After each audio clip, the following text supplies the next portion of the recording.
ಸ್ನೇಹಿತರೆ, ಎಲ್ಲರಿಗೂ ನಮಸ್ಕಾರ. ನಾನು ನಿಮ್ಮ ಕೋಟೇಶ್ವರರಾವ್. ನಿಮ್ಮೆಲ್ಲರನ್ನ ಪ್ರತಿದಿನ ಮುತ್ತಿನಂಥ ಒಂದು ಕಿವಿಮಾತು ಶೀರ್ಷಿಕೆಗೆ ಸ್ವಾಗತವನ್ನು ಕೋರುತ್ತಾ, ಇವತ್ತಿನ ಮುತ್ತಿನಂಥ ಒಂದು ಕಿವಿಮಾತುವಲ್ಲಿ ನಿಮಗೆ ಒಂದು ದಿವ್ಯ ಔಷಧಿಯನ್ನು ಪರಿಚಯ ಮಾಡಲು ನಿಮ್ಮ ಮುಂದೆ ಬಂದಿದ್ದೀನಿ. ಸ್ನೇಹಿತರೆ, ನಾವೆಲ್ಲರೂ ಮನುಷ್ಯರು. ಇದು ಎಲ್ಲರಿಗೂ ಗೊತ್ತಿರೋ ಮಾತೆ. ಮನುಷ್ಯರಂದಾಗ ಕಷ್ಟ ನಷ್ಟಗಳು, ಸುಖ ದುಃಖಗಳು, ಅನುಕೂಲ ಅನನುಕೂಲ ಪರಿಸ್ಥಿತಿಗಳು,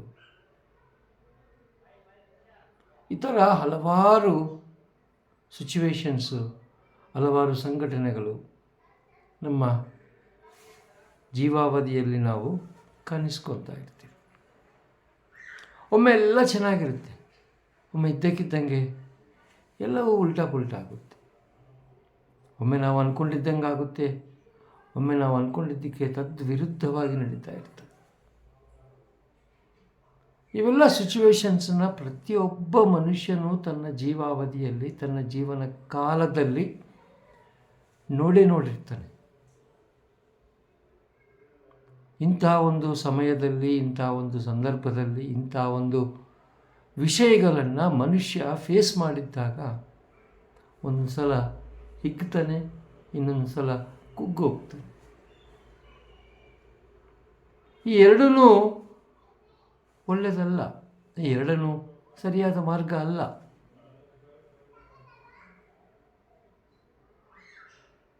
ಹಿಗ್ಗಿದ್ದಾಗ ಒಂದು ತೊಂದರೆ, ಕುಗ್ಗಿದ್ದಾಗ ಒಂದು ತೊಂದರೆ.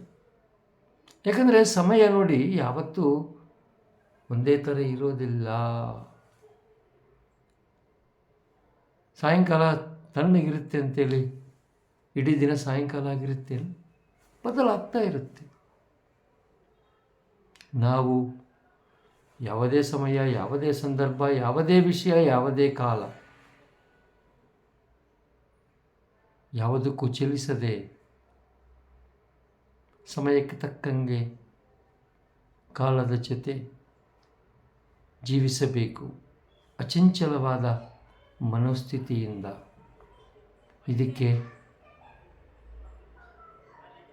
ಇದಕ್ಕೆ ಮನುಷ್ಯನಿಗೆ ಒಂದು ದಿವ್ಯ ಔಷಧಿ ಬೇಕಾಗಿದೆ. ಈಗ ನೋಡಿ ಸರ್, ನೀವೇನು ಹಾಸ್ಪಿಟಲ್ಸು ಅದು ಇದು ಎಲ್ಲ ಅಗೇನೆಸ್ಟಾ ಅಂದರೆ, I am not against to anything. Absolutely I am not against to anything. But ಯಾವುದು ಮನುಷ್ಯನಿಗೆ ಸರಿಯಾದ ಪರಿಷ್ಕಾರವನ್ನು, ಯಾವುದೇ ತಗೊಳ್ಳಿ, ಸರಿಯಾದ ಪರಿಷ್ಕಾರವನ್ನು ಕೊಡ್ತಾ ಇದೆಯಾ? ಯೋಚನೆ ಮಾಡಿ ಒಂದು ಸಲ.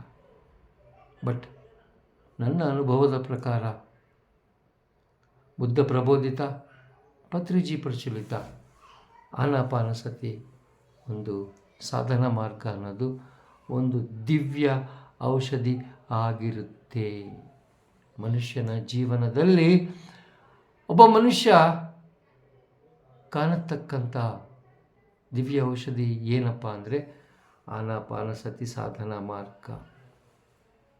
ಅದಕ್ಕಿಂತಲೂ ಮೊದಲು ಆನಾಪಾನಸತಿ ದಿವ್ಯ ಮಾರ್ಗ, ಸಾಧನಾ ಮಾರ್ಗದಲ್ಲಿ ತಮ್ಮನ್ನು ತಾವು ತೊಡಗಿಸ್ಕೋಬೇಕು ಅಂತ ಯಾರ್ಯಾರು ಅಂದ್ಕೊಂಡಿರ್ತಿರಲ್ಲ, ಅವರೆಲ್ಲರೂ ಮಾಡಬೇಕಾಗಿರೋ ಭಾಳ ಮುಖ್ಯವಾದ ಕೆಲಸ ಏನಪ್ಪ ಅಂದರೆ, ಮೊದಲು ನೆಮ್ಮದಿಯಿಂದ ಕೂಡೋದನ್ನು ಕಲಿ. ಸುಮ್ಮನೆ ಕೂಡ್ರಿ, ಫಸ್ಟ್ ಸುಮ್ಮನೆ ಕೂಡ್ರಿ, ಸುಮ್ಮನೆ ಕೂಡಿ. ನಂತರ ಆನಾಪಾನಸತಿ ಸಾಧನಾ ಮಾರ್ಗವನ್ನು ನಿಮ್ಮ ಜೀವನದಲ್ಲಿ ಆಚರಣೆಗೆ ತನ್ನಿ. ಮಾಸ್ಟರ್ಸ್, ಆನಾಪಾನಸತಿ ಸಾಧನಾ ಮಾರ್ಗ ಅನ್ನೋದು ಭಾಳ ಸಿಂಪಲ್. ಒಳಗೋಗುವ, ಹೊರಬರುವ ಉಸಿರಾಟದ ಕಡೆ ಗಮನವನ್ನು ಕೊಡೋದು. ಮತ್ತೆ ಯಾರಾದರೂ ಸರ್ ಗಮನ ಅಂದರೆ ಅದೇನು ಸರ್ ಸಪ್ರೇಟು ಅಂತ ಡೌಟ್ ಬರಬಾರ್ದು ಅಂತೇಳಿ ನಾನು ತಿಳಿಸ್ತಾ ಇರೋದೇನಪ್ಪ ಅಂದರೆ, ಮೊದಲು ಸುಮ್ಮನೆ ಕೂಡೋದನ್ನು ಅಭ್ಯಾಸ ಮಾಡಿಕೊಳ್ಳಿ. ಯಾವಾಗ ನೀವು ಸುಮ್ಮನೆ ಕೂಡೋದನ್ನು ಅಭ್ಯಾಸ ಮಾಡ್ಕೊತಿರೋ ಆವಾಗ ನಿಮಗೆ ಗೊತ್ತಿರಲಾರ್ದಂಗೆ ಆನಾಪಾನಸತಿ ಅನ್ನೋದು ತಾನಾಗಿ ತಾನೇ ಅಂದರೆ ಗಮನ ನೀಡೋದು ಘಟಿಸಿಕೊಳ್ತಾ ಹೋಗುತ್ತೆ. ಸ್ನೇಹಿತರೆ, ನೀರಲ್ಲಿ ಇದ್ದ ಮೀನಿಗೆ ಈಜೊಡೆಯೋದು ಯಾರಾದರೂ ಕಲಿಸ್ಬೇಕಾಗಿದೆಯಾ?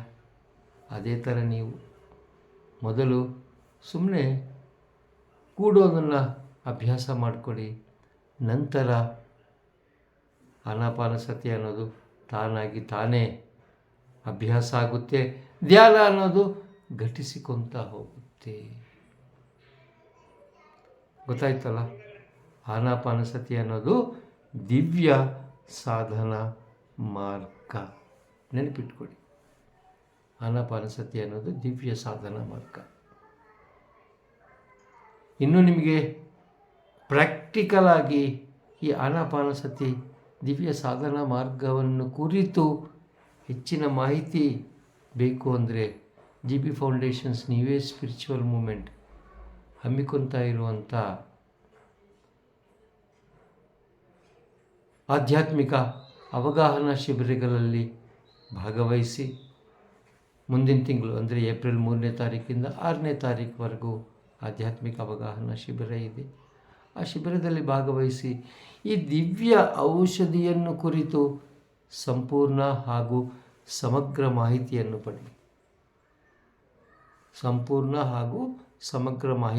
ಪಡೆಯಿರಿ.